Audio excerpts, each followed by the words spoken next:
presentamos la tercera conferencia virtual del día con el tema El peritaje contable derivado del delito de lavado de activos y otros. A cargo del expositor, el doctor Contador Público Colegiado César Alexis Benítez Ocampo, Contador Público Colegiado con doctorado en Gestión Pública, Gobernabilidad y Educación, Auditor y Perito Contable Fiscal Antifraude, Anticorrupción y Antilavado en el Ministerio Público, Fiscalía de la Nación. Es ejecutivo con más de 17 años de experiencia en gestión pública y ha sido gerente y director ejecutivo en diversas entidades públicas y privadas del país. Docente de posgrado, expositor y conferencista. Actualmente es presidente del Comité Técnico Nacional de Peritaje Contable de la Junta de Decanos de Colegios de Contadores Públicos del Perú. Además, contamos con la doctora contadora público colegiada Carmen Ortiz Basauri, quien será la moderadora. Contadora pública de la Universidad Nacional de Trujillo, magíster con mención en gerencia empresarial y doctorado en política fiscal y sistema tributario. Se ha desempeñado como auditora tributaria en SUNAT, presidenta de Comisión de Indecopi, Piura, y docente universitaria. Actualmente es perito judicial, auditor independiente y socia principal de Ortiz Basauri Auditores, secretaria del Comité Técnico de Peritaje Contable de la Junta de Decanos de Colegios de Contadores Públicos del Perú y primera vicedecano del Colegio de Contadores Públicos de Piura. Le cedemos la palabra a la señora Carmen Ortiz. Bienvenidos a ambos. Buenas noches, estimados colegas. En este año del bicentenario de la independencia de nuestro Perú, es particularmente honroso para mí estar de moderadora en la conferencia titulada El contable derivado del delito de lavado de activos y otros, a cargo de nuestro estimado y ya conocido colega, el doctor César Alexis Benítez Ocampo. Por tal motivo, mi agradecimiento muy particular y especial a la Junta de Decanos, en la persona de nuestro colega, el doctor Rogelio Regalado, quien preside nuestra Junta de Decanos, y su Junta Directiva, por esta designación. También al doctor Jorge de Velasco, por ser el coordinador de los eventos de esta semana, en donde, en nuestro caso, estamos celebrando... Uy, acá aparece. Señora Carmen, la estamos viendo. No sé, ¿sí me está viendo? Parece, Sí, parece está que activa acá... su cámara y su audio perfecto. Ya, perdón, parece que se había obstruido. Es muy importante, en este caso, la celebración de nuestro 62 aniversario de esa importantísima ley del contador público. Yo como contadora resalto e invito a todos y cada uno de los colegas para que celebremos con mucha responsabilidad esta semana de nuestra profesión, porque ya lo dijo nuestro colega que antes se dio, el doctor Pedro Borges, nosotros tenemos que custodiar, mucho hablaba de custodiar, que nuestro trabajo sea eficiente para poder dar un valor nuevo y recuperar los valores de nuestra patria. Él ha venido de Colombia y él también ha pasado por circunstancias muy adversas en los países. Y ahora nuestro Perú tiene que continuar en esa línea de seguir como contadores exigiendo lo mejor. Y qué mejor tocar el tema de lavado de activos, que nuestro colega Alexis lo va a efectuar en este momento con mucho acierto. Se ha tocado el tema hace un momento también de Odebrecht. Él preguntó, ¿dónde estábamos los contadores? Yo reitero esta pregunta, ¿dónde estábamos nosotros? ¿Y dónde estamos nosotros? ¿Qué responsabilidad como contadores tenemos para todas las inversiones que se hacen en el país con los recursos tributarios que nosotros como contadores otorgamos a nuestra nación? Cautelemos desde ya ese bagaje de importe, de dinerario que emitimos, y que por favor cautelemos y custodiemos nuestro trabajo y la eficiencia de esos recursos, que se utilice bien. Ya estamos cansados de ver a cada momento cómo se mal utilizan. Hablar de lavado de activos, ¿quién mejor que Alexis? Dejo con ustedes a nuestro colega Alexis para que inicie la conferencia. Buenas noches. Adelante, Alex. Muchas gracias, colega Carmen. Y un saludo muy especial para ti y para todos los colegas en esta semana de aniversario, sobre todo en el año del bicentenario de nuestra patria, ¿verdad? Un saludo a todos los colegas desde Tumbes a Tacna, en todo el territorio nacional, por celebrarse un año más en este aniversario por la profesionalización del contador público. Es grato para mí participar en este ciclo de conferencias por esta Semana del Contador. Felicitar por la gran organización que tiene el colega Jorge Regalado Villegas como presidente de la Junta de Decanos, al colega Jorge de Velasco como presidente del Comité Permanente, que siempre está pendiente de los comités técnicos nacionales, para que de esa manera podamos cumplir toda la función que se nos ha encomendado. Y bien, es así como damos inicio entonces a la ponencia que se me ha solicitado para esta noche, que seguramente debe ser desahogado, sobre todo porque vamos a hablar más allá del lavado de activos, vamos a hablar del lavado de activos. Por eso decimos el peritaje contable derivado del delito de lavado de activos y otros nuevos temas que tratar, que se han insertado recién hace unos pocos años en nuestro país, que viene también desde otros países cercanos implementados para poder lograr revertir los bienes de la corrupción, bienes de lavado de activos a favor del Estado. Entonces, en primer lugar tenemos el marco normativo de lavado de activos. Básicamente, si vamos a hablar de lavado de activos, debemos considerar y tener en cuenta la ley de lavado de activos, la número 27765 y su modificación con el decreto legislativo 986. El decreto legislativo 1106 de lucha eficaz contra el lavado de activos y otros delitos relacionados a la minería ilegal y crimen organizado. Debemos considerar también el decreto legislativo 1249 sobre la modificación del decreto legislativo 1106. Así como también la ley 27693 que crea la Unidad de Inteligencia Financiera en el Perú y su reglamento, aprobado mediante el Decreto Supremo número 020-2017 y Justicia. Y finalmente, como marco legal básico, el Decreto Legislativo 1373 sobre la extinción de dominio, un tema que va más allá del lavado de activos y que tiene características similares respecto a la investigación que se realiza sobre el lavado de activos y que vamos a hablar profundamente también sobre este tema. Pero, ¿qué es el lavado de activos? No solamente para nuestro país, sino también a nivel internacional.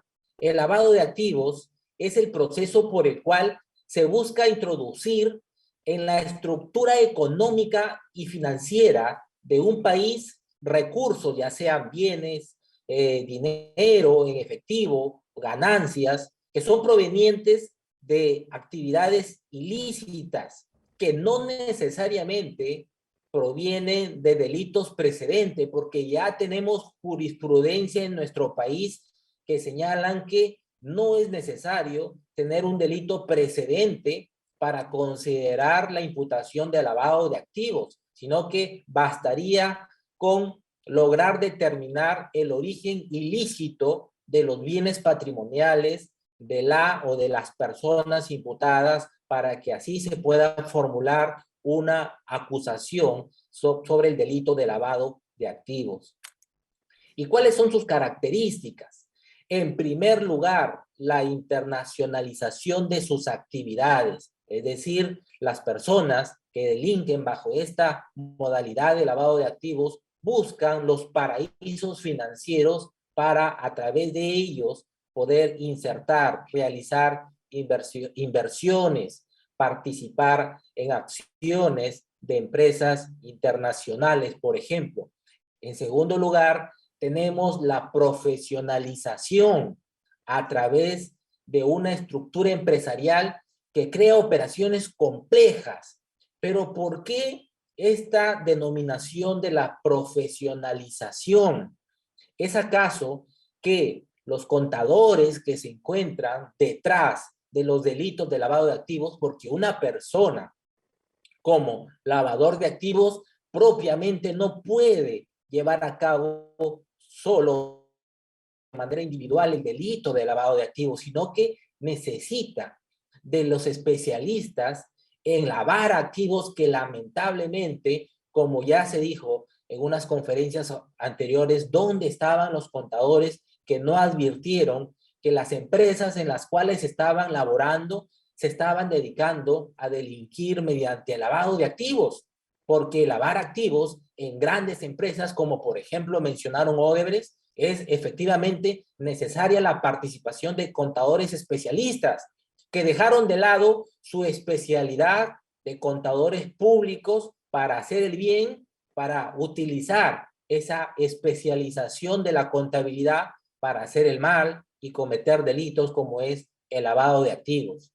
En tercer lugar, la innovación permanente que corresponde a la utilización de nuevos métodos, como por ejemplo la doble facturación, las empresas de fachada o empresas fantasmas. Seguramente han escuchado la contabilidad paralela, una modalidad muy utilizada para lavar activos utilizando empresas de fachada. Y en cuarto lugar, la diversidad de delitos precedentes, es decir, que puede haber un delito anteriormente a calificar la imputación del delito de lavado de activos, que pueden ser delitos de corrupción, extorsión, tráfico de drogas, trata de personas, delitos financieros, entre otros. El lavado de activos tiene etapas que debemos conocer, como son la colocación, la estratificación o distribución y la integración. Esto ya no compete al perito contable establecerlo en su informe pericial. Determinar cómo es que se llevaron a cabo estas etapas corresponde al representante del Ministerio Público, quien es el que deberá sustentar en audiencia estas etapas, como son la colocación. ¿Y qué es lo que debe sustentar el fiscal en audiencia para poder de esa manera fundamentar que existió una de las etapas de lavado de activos conocido como la colocación? Y es que se introduce el dinero ilícito al sistema financiero, comercial o societario. Asimismo, esta etapa se tipifica con el acto de conversión.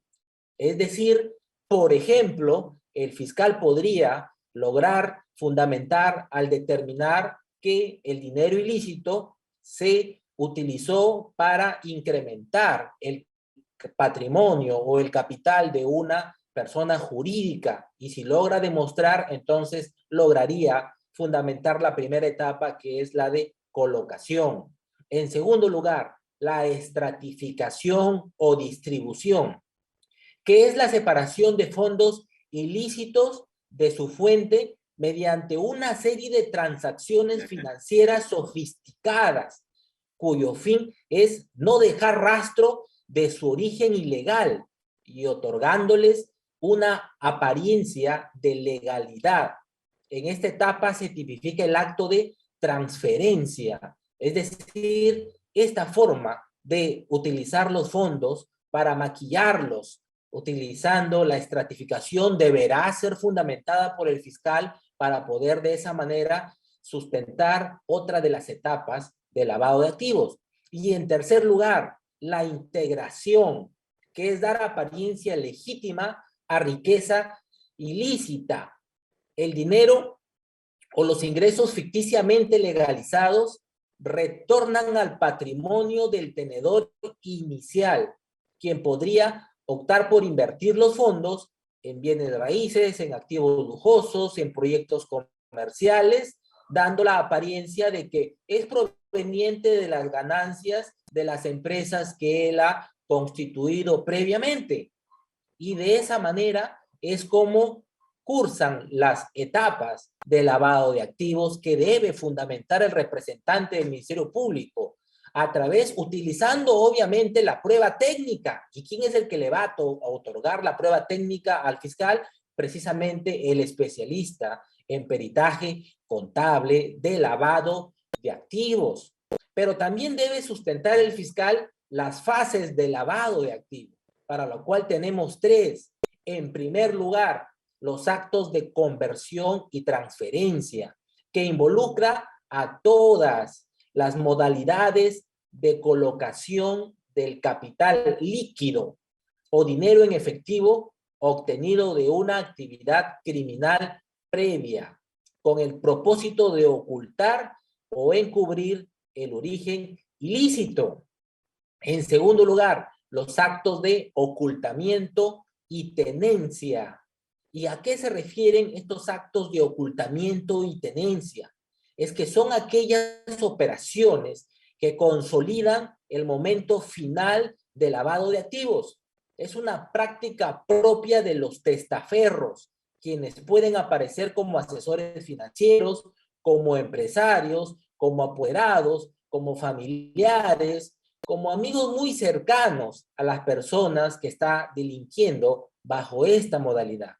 Y la tercera fase que debe ser sustentada son los actos de transporte y traslado de dinero en efectivo o de títulos valores, que consiste en prácticas abiertas o encubiertas de desplazamiento interno o externo de dinero en efectivo de cualquier denominación o nacionalidad para hacer, pero de origen ilícito, ¿no? Pueden ser soles, pueden ser dólares, pueden ser euros, o quizás podría ser alguna moneda digital o electrónica, como hoy en día ya estamos hablando de eso.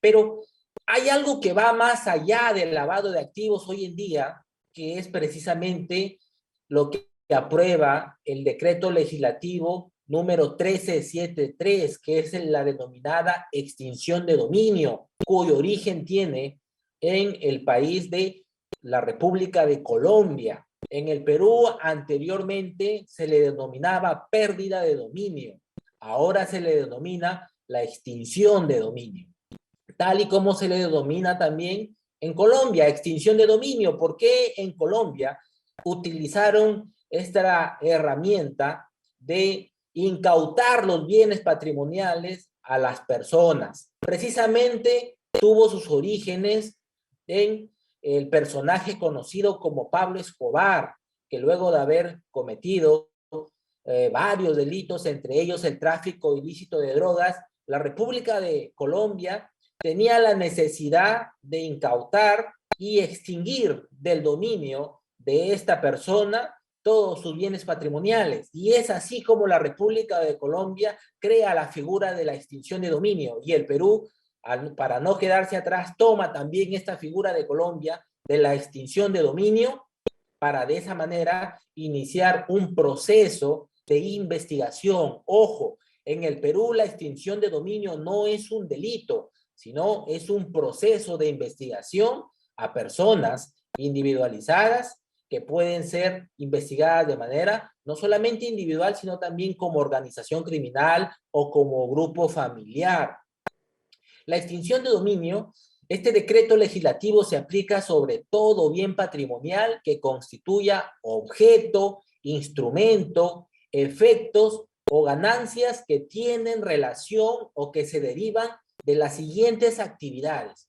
Y es importante la relación que debe tener la extinción de dominio con los siguientes delitos. ¿Y cuáles son las actividades ilícitas?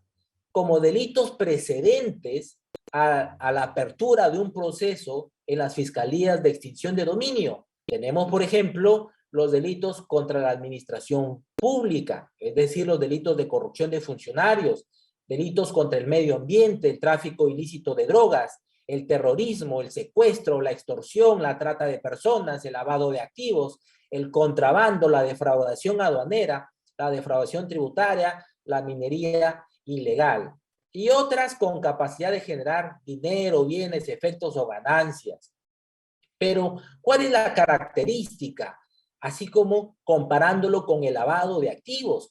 Como les decía, el lavado de activos es un delito, la extinción de dominio no es un delito, es un proceso que no necesariamente requiere un delito precedente, sino que bastaría con que la persona o las personas investigadas no puedan acreditar el origen legal de sus bienes patrimoniales para que de esa manera se lleve a cabo la investigación por el proceso de extinción de dominio y le puedan embargar embargar y extinguir de su dominio los bienes patrimoniales.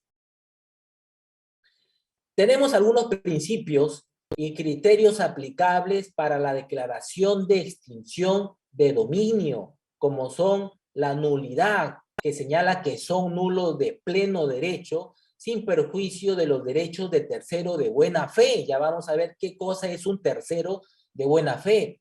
La especialidad, que señala que se resuelven según su propia naturaleza y principios del proceso que regula.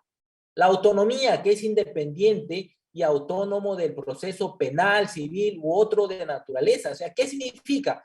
Que yo podría tener un proceso civil, además también podría tener el proceso penal y además también podría tener un delito de lavado de activos y además tener el proceso de investigación por extinción de dominio. Es independiente y el hecho de que se archive el delito de lavado de activos no extingue la investigación por extinción de dominio. El hecho de que se archive el delito de corrupción no archiva automáticamente el proceso de investigación por extinción de dominio. Pueden archivarte la investigación por el delito de corrupción de funcionarios, pero si no lograste acreditar el origen lícito de tus bienes patrimoniales, entonces continuará el proceso de extinción de dominio de forma autónoma, seguirá por su cuenta y podría terminar en perder todos sus bienes patrimoniales de manera definitiva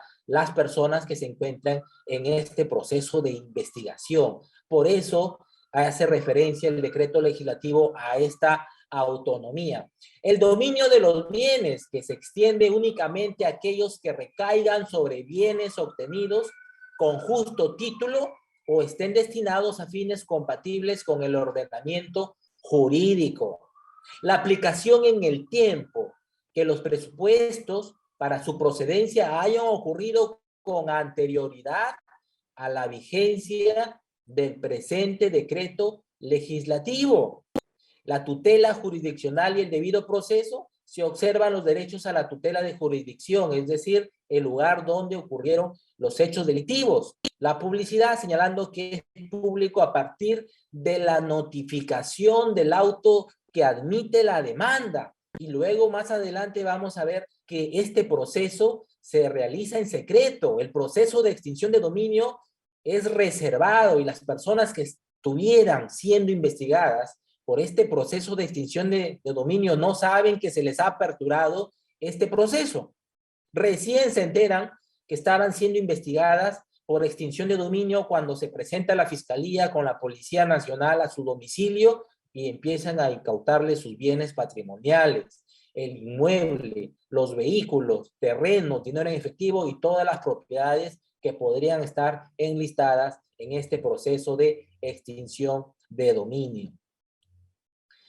Además, tenemos algunas definiciones como la actividad ilícita, siendo esta toda acción o omisión contraria al ordenamiento jurídico relacionada al ámbito de lo que señala este decreto legislativo. Y aquí hay una definición que debemos tenerla muy precisada referente a esta denominación de requerido. ¿Quién es el requerido? Es la persona natural o jurídica ostentando a algún bien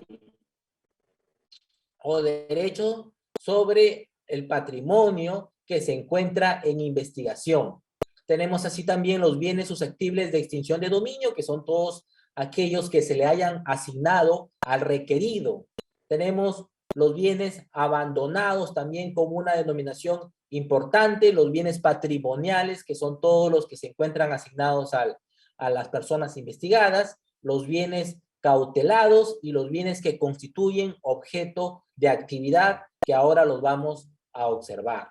Así también tenemos otras definiciones como son los bienes que constituyen instrumento de actividades ilícitas, que son todos aquellos que fueron, son o serán utilizados como medios de cualquier forma o en su totalidad o en parte para la comisión de actividades ilícitas. Así también una definición importante que no podemos dejar de señalar, y es que son los efectos o ganancias de actividades ilícitas, que son todos aquellos bienes que son resultado directo o indirecto de la comisión de actividades ilícitas.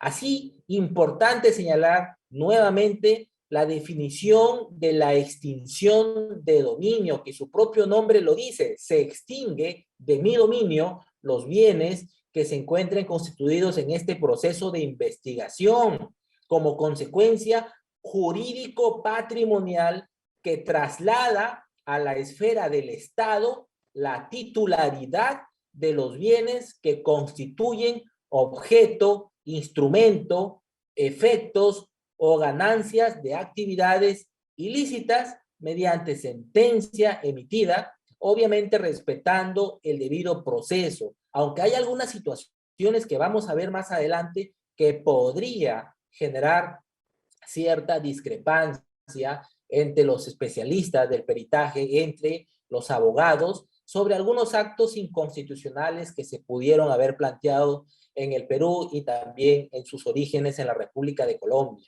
El incremento patrimonial no justificado, que es el aumento del patrimonio o del gasto económico de una persona natural o jurídica, conocido también como el desbalance patrimonial.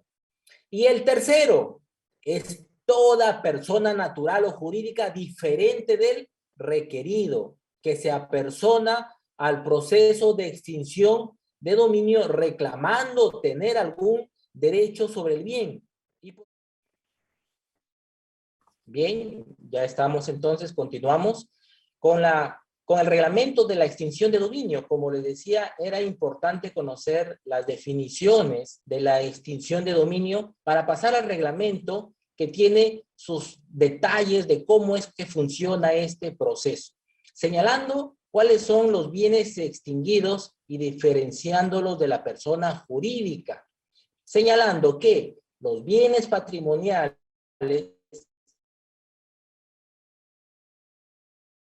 por bienes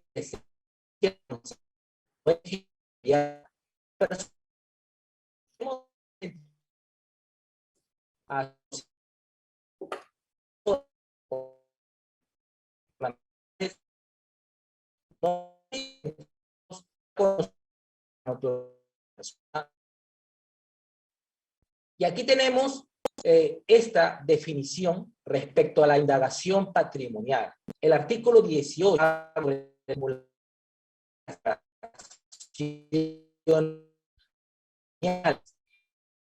importante porque en extinción de dominio en una misma indagación distinta, no solamente cuando los bienes pertenezcan a la misma persona, sino que puede acumular el proceso de extinción de dominio para su núcleo familiar. Es decir, no solamente puede asignar los bienes en investigación a la persona investigada o llamado requerido, sino también a su esposa, a sus hijos, a sus hermanos, a sus padres, a cualquier persona de su núcleo familiar.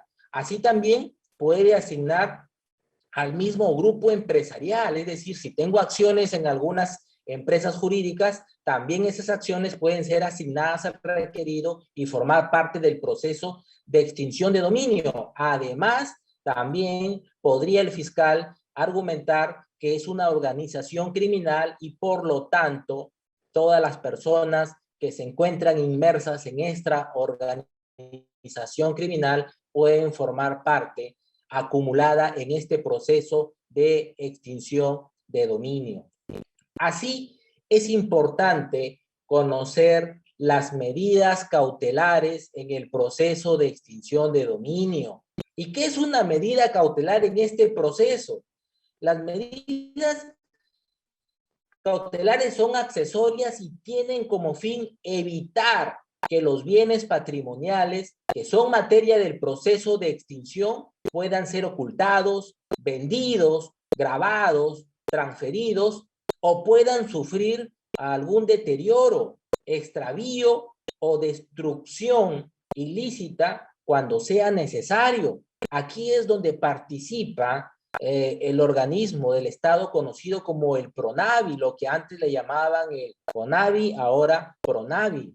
El PRONAVI, entonces, participa captando los bienes de las personas investigadas por este proceso de extinción de dominio, y no solamente las va a resguardar, sino que también las podría, por ejemplo, subastar. Esta es la importancia de la participación del PRONAVI en el proceso de extinción de dominio, que puede participar el PRONAVI subastando, alquilando, asignando los bienes incautados a algún organismo del Estado, la entrega en custodia de los bienes incautados, puede proceder a destruir algunos bienes o también calificarlos como chatarra y proceder a su chatarrización, así como también proceder a hacer una asignación inmediata de los bienes incautados dadas sus características. Es así como el PRONAVI participa activamente en este proceso de extinción de dominio. Tenemos también la declaratoria de complejidad. ¿Cuánto tiempo podría tardar un proceso de extinción de dominio? Y es que la indagación patrimonial se realiza en un plazo máximo de 12 meses, que puede ser ampliado por 36 meses y por su complejidad prorrogada hasta por 36 meses adicionales. Es decir, no es un proceso corto, sino por el contrario, la extinción de dominio es un largo proceso por el cual tendrían que pasar las personas investigadas bajo este proceso. Y aquí viene la parte medular de la participación del perito contable en el proceso de extinción de dominio, así como también la participación del perito en la investigación por lavado de activos. Y es mediante la prueba pericial. Y es que la prueba pericial procede cuando se requiere el conocimiento especializado. ¿Y quién es el especialista en determinar el origen de los bienes patrimoniales del requerido? ¿Quién es el especialista en determinar el posible desbalance patrimonial de las personas investigadas? Precisamente el perito contable, que por su experiencia calificada, que por su especialización, que por su naturaleza científica o técnica, que se encuentra establecido en el nuevo Código Procesal Penal, es que procedería la prueba pericial. Y es que no tendría sentido que el fiscal realice el proceso de extinción de dominio y que lleve a juicio a las personas investigadas bajo este proceso sin llevar la prueba técnica, que es el peritaje contable. No concibo esa naturaleza. La prueba pericial en juicio oral, tanto la prueba de oficio como la prueba pericial de parte. ¿Qué pasaría si los investigados llegan a juicio, el fiscal con su perito oficial por su lado y los investigados sin su perito de parte? Prácticamente el fiscal va a ganar ese proceso de investigación con una sentencia favorable para el Ministerio Público, porque poco va a hacer lo que los abogados van a poder defender a los investigados con una serie de documentos, si no tienen al especialista que mediante la prueba técnica, que es el informe pericial, puedan sustentar el origen lícito del patrimonio. Es de esa manera como se presenta la oportunidad de la participación de los peritos contables como especialistas en el proceso de extinción de dominio bajo los mismos términos señalados en el nuevo Código Procesal Penal. Es así que el perito oficial deberá juramentar para poder llevar a cabo la prueba pericial. Pero aquí es una situación adversa que se presenta y que no va de la mano con lo establecido, a pesar de que el decreto legislativo 1373 de extinción de dominio señala que los mismos requisitos establecidos en el Código Procesal Penal son aplicables a este proceso de extinción de dominio. Sin embargo, ya hemos dejado en claro que este proceso de extinción de dominio se lleva a cabo de forma reservada. Saben que los están procesando por extinción de dominio.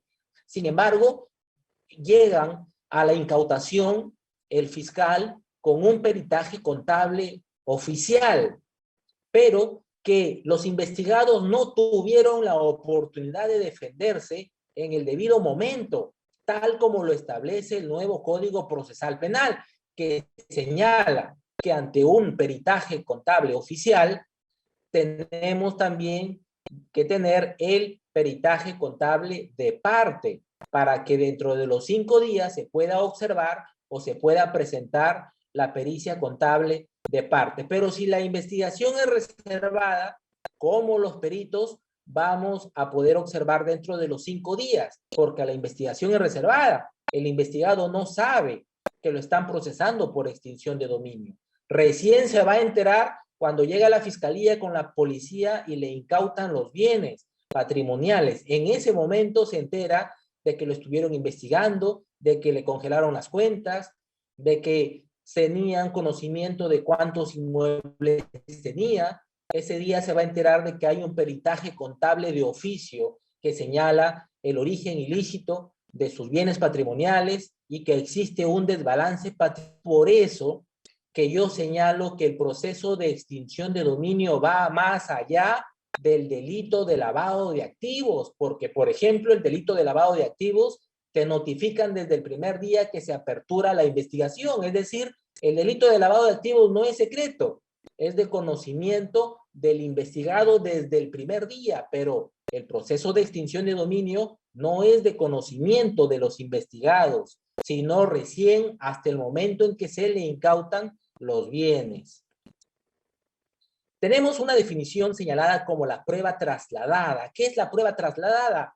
Que la investigación por lavado de activos, todo el expediente que tiene el fiscal en su carpeta fiscal, la certifica, la fotocopia y luego de haberla certificado, la traslada. De esta manera, el fiscal de extinción de dominio ya no tendría que volver a realizar la investigación buscando las evidencias documentales que ya realizó el fiscal de lavado de activos, porque para eso se le otorga esta facultad de la prueba trasladada, es decir, que las evidencias de una fiscalía se trasladan a la Fiscalía de Extinción de Dominio y de esa manera se evita volver a buscar documentación que ya se encuentran en el dominio del Ministerio Público. ¿Quiénes son los interesados en el proceso de extinción de dominio? Y aquí tenemos el artículo 66 que señala los terceros de buena fe. ¿Qué es un tercero de buena fe? Es aquella persona natural o jurídica que no solo acredita haber obrado con lealtad y probidad, sino que también ha desarrollado un comportamiento diligente y prudente. ¿Qué significa? Que si yo le compro una vivienda, un vehículo o cualquier bien patrimonial a una persona que se encuentra investigada por extinción de dominio y resulta que ese bien ya se encontraba asignado a esa persona investigada, llega a la fiscalía, llega con la policía, le incautan ese bien a la persona que lo compró, pero la persona que lo compró no era un testaferro, sino que era una persona que había hecho un préstamo para comprar un bien que estaba en venta sin saber de que esa persona estaba siendo investigada quizás por lavado de activos, por corrupción y que además se encontraba en el proceso de extinción de dominio. Y no solamente le extinguen el bien a la persona investigada, sino también le extinguen el bien a la persona que lo adquirió como tercero de buena fe. Esa persona, si logra demostrar de que no era un testaferro, sino que actuaba de buena fe, no tendría por qué resultar perjudicada con la extinción del bien adquirido ahora bajo sus dominios. De esta manera también señalamos al Programa Nacional de Bienes Incautados, que como ya señalábamos anteriormente, el PRONAVI participa activamente como un principal colaborador de la Fiscalía de Extinción de Dominio. pudiendo vender, asignar, subastar, declarar como chatarra o destruir los bienes incautados a las personas investigadas. Lamentablemente, la misma norma de extinción de dominio señala que si la persona resulta inocente del proceso de extinción de dominio, se le devuelven los bienes incautados, pero no tiene la posibilidad de demandar al Estado su reparación o quizás de demandarlo por lucro cesante, porque quizás le incautaron vehículos que trabajaban día a día y que generaban un ingreso diario para la persona, pero al archivar este proceso resulta de que perdió una ganancia diaria, un ingreso diario. Sin embargo, la misma norma señala tendrá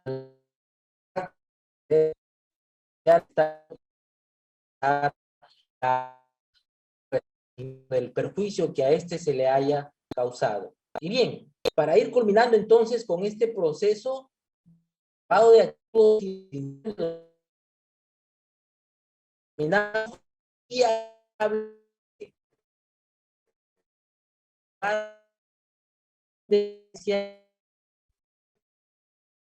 año pasado, la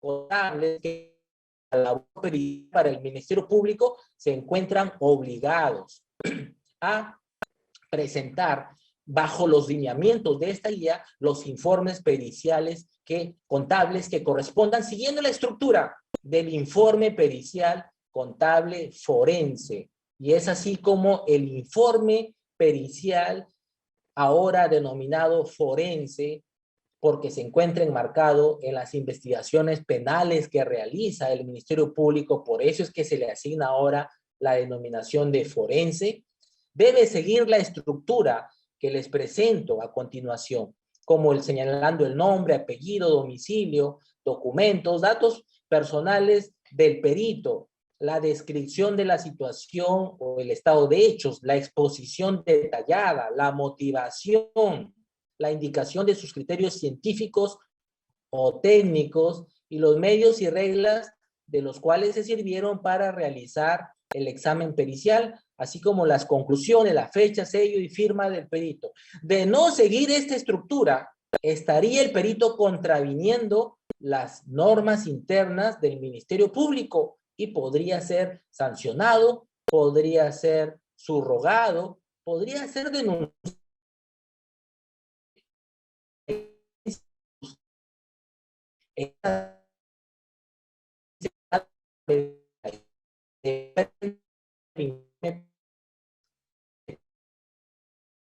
Mucho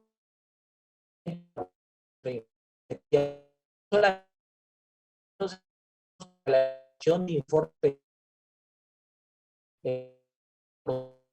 sino también tener presente el contenido señalado en esta guía contable forense. De no hacerlo, entonces podríamos tener consecuencias fatales más adelante.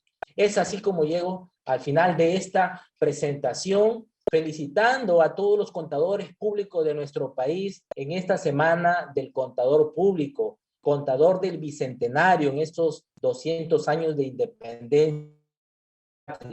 Felicitar a los organizadores de la Junta de Decanos, en su presidente Rogelio Regalado, al comité permanente, en su presidente el colega Jorge de Velasco, siempre asegurando la calidad de las presentaciones para fortalecer la capacitación y actualización constante de los contadores públicos de nuestro país. Muchas gracias y eso es todo sobre mi presentación.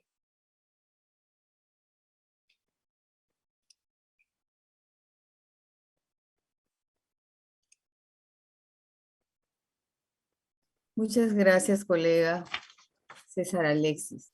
Su disertación importante desde todo punto de vista.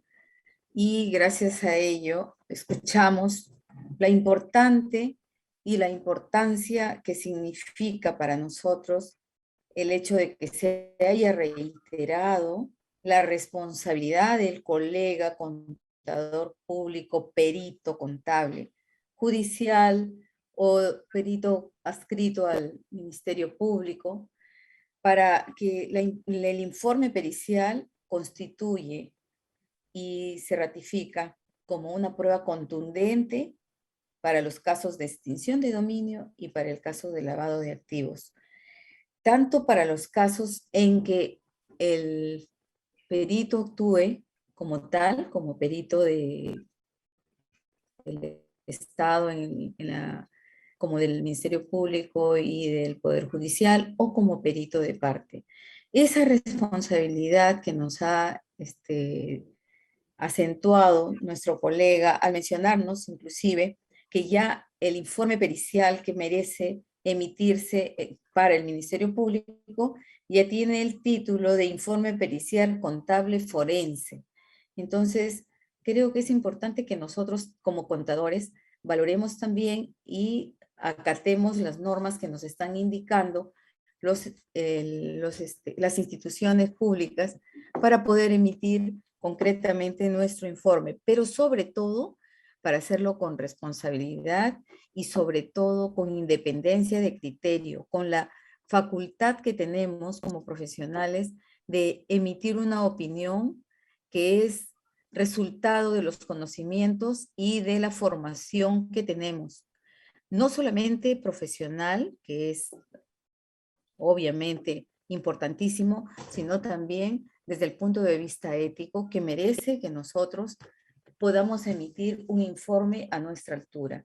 Les digo esto porque se ha podido observar en algunos casos que los fiscales, que no son peritos ni son contadores, cuando nos solicitan una información, a veces los peritos, que obviamente no tienen una ética a la altura de su profesión, tratan de tergiversar el informe y hacer que los fiscales puedan emitir una opinión en contra. Felizmente que la mayoría no lo hacen.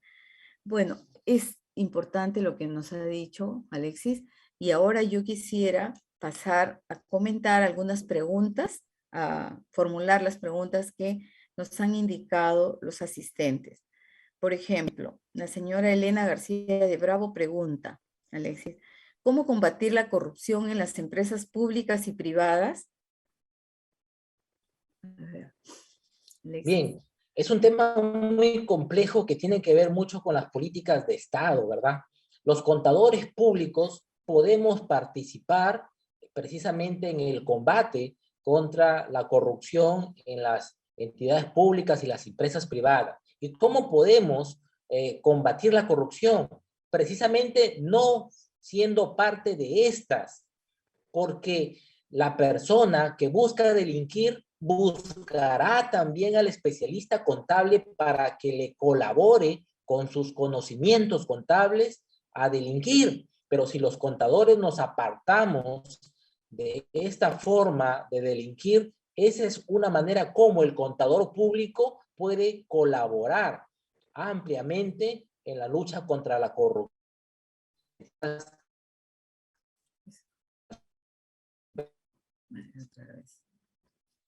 Otra vez tenemos el problema del audio. Pero bueno, caramba. ¿No se puede restaurar? A ver. Se congeló. Ahí está otra vez. ¿Se escucha? No.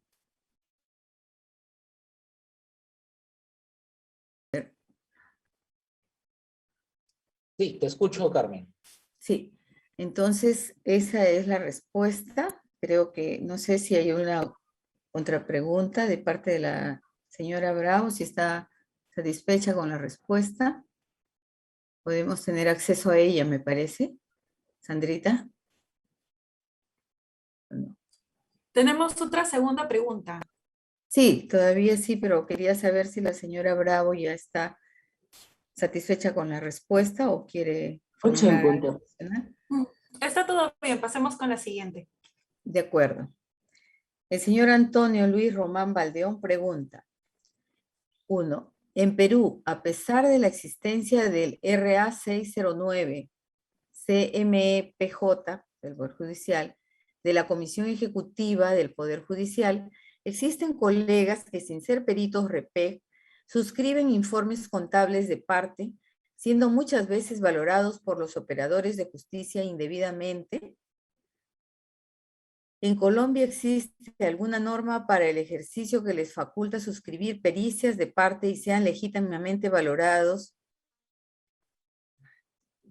¿Y se pueda ir a un debate pericial en sala plena?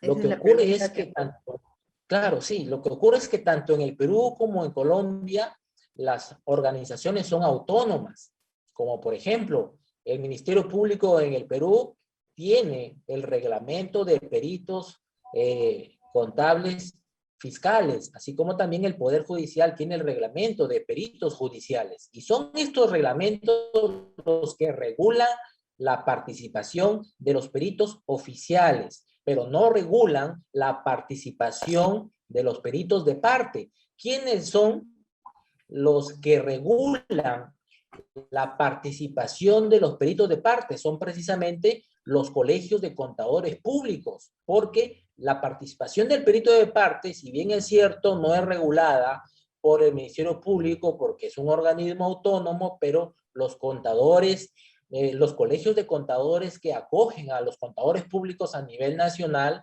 son los que tienen esta responsabilidad no solamente de regular, sino también de asegurar la legalidad de la participación de los contadores públicos en el quehacer del peritaje y no hacerse a un lado cuando se evidencia que un contador sin ser perito se encuentra firmando informes periciales, sino que apliquen el reglamento de sanciones, que le den mayor participación activa al comité de ética para que cumpla con su función, que es sancionar a los contadores que se encuentran firmando informes, como por ejemplo pericias, sin ser peritos. De acuerdo. Eso creo que es importantísimo tener como meta dentro de nosotros, como Comité Nacional Técnico de Peritos, divulgar ese hecho, ¿no? Porque efectivamente hay casos en donde no se puede tener conocimiento y a veces lo conocemos posteriormente, algunos hechos que ya rayan en lo delictivo, pero tiene que ser nuestra cautela anticipadamente. Bueno, no encuentro otra pregunta. Yo quiero agradecer muy especialmente a César, en este caso, su disertación. Y si no hay otro comentario, te pido por favor que en este momento te despidas. Te paso la palabra para que te despidas de este auditorio, deseándoles y, de hecho, felicitando por nuestro día. El 11 de septiembre, nuestro Día del Contador Público, desde mi punto de vista, el día más hermoso de nuestra profesión. Y además, yo les saludo también desde Piura, porque yo estoy en Piura, representando al Colegio de Contadores Públicos de Piura. Mi saludo a todos los colegas. Por favor, Alexis, te paso la palabra. Gracias, Carmen. Y cómo no saludar a los colegas en esta semana del Contador del Bicentenario. Y es que invoco a todos los colegas a nivel nacional y a quienes nos está a nivel internacional a actuar con responsabilidad y con parcialidad, no solamente bajo pagos y los esos de los, sino también en su quehacer diario de la contabilidad, siendo partícipes de hechos de corrupción o de situaciones que a simple vista podemos evidenciar como irregulares, porque al no ser parte de esta acción, logramos batir. El Estado no toma las medidas inmediatas para lograr combatir legalmente la corrupción. Nosotros lo podemos hacer apartándonos de cualquier situación ilícita como lavado de activos y también sobre cualquier situación irregular que en la contabilidad podemos observar. Muchas gracias, Carmen. Muchas gracias a los organizadores, a la Junta de Decanos y a todos los que han tenido a bien participar de esta ponencia que espero haya sido de su agrado. Muy buenas noches. Buenas noches con todos. Buenas noches. Hasta otra oportunidad. Agradecemos a los doctores Carmen Ortiz y Alexis Benítez por esta gran presentación. Buenas noches, señores.